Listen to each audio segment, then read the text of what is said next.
is what this letter says, as in axe. You say it. X. Now we come to the vowels, which I call fairy letters. These are the most important of all the letters.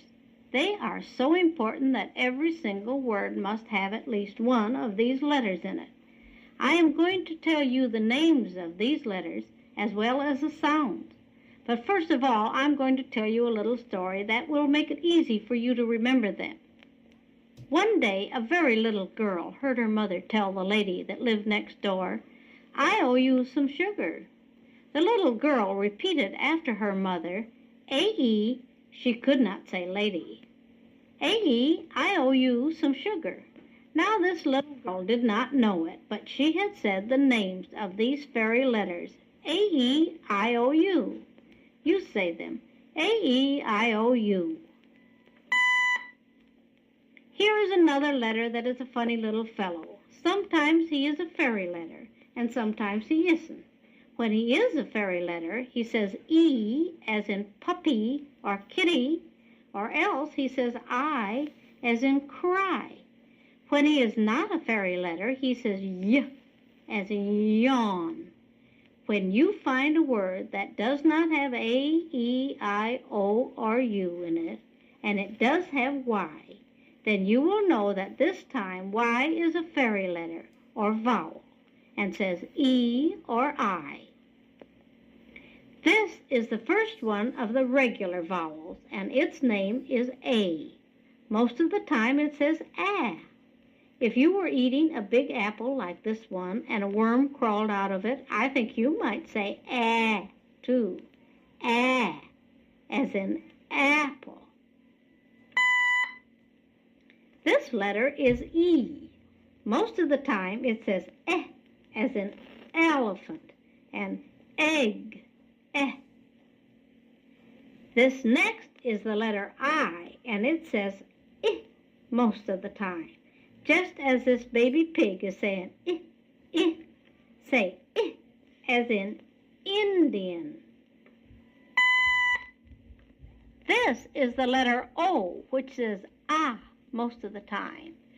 Make your mouth big and round like this letter, and you will be all ready to say ah, as in orange. This is the letter U, and it says ah most of the time. It has its arms stretched high like the arms of this baby. The baby is saying too, because she is trying to say up. You say when you see this letter. As in umbrella. Sometimes two or more letters together make just one sound. These two letters make the sound of sh, as in shoe. This little girl is saying sh, sh to a noisy fly. These next letters together say ch. This train is saying ch, ch, ch too.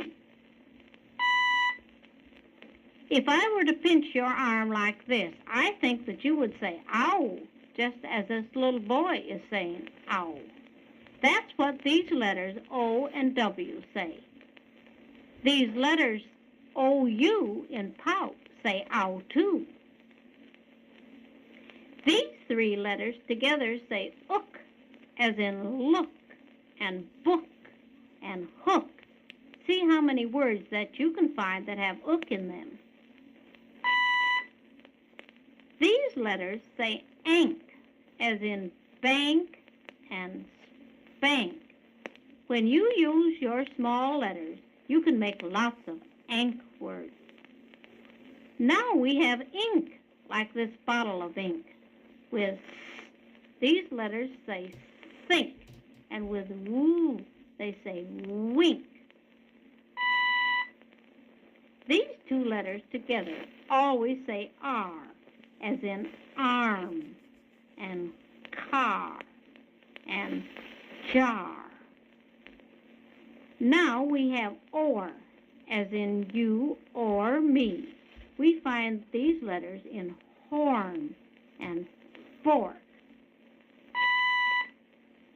These letters together say as in thread, or thimble, or throne.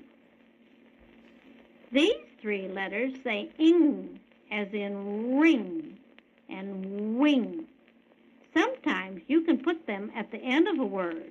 If you put ing on sing, you will make the word sing-ing, singing. When you blow out candles, you say whoop. If a whip goes through the air, it says whoop, too, as in whip and wheel.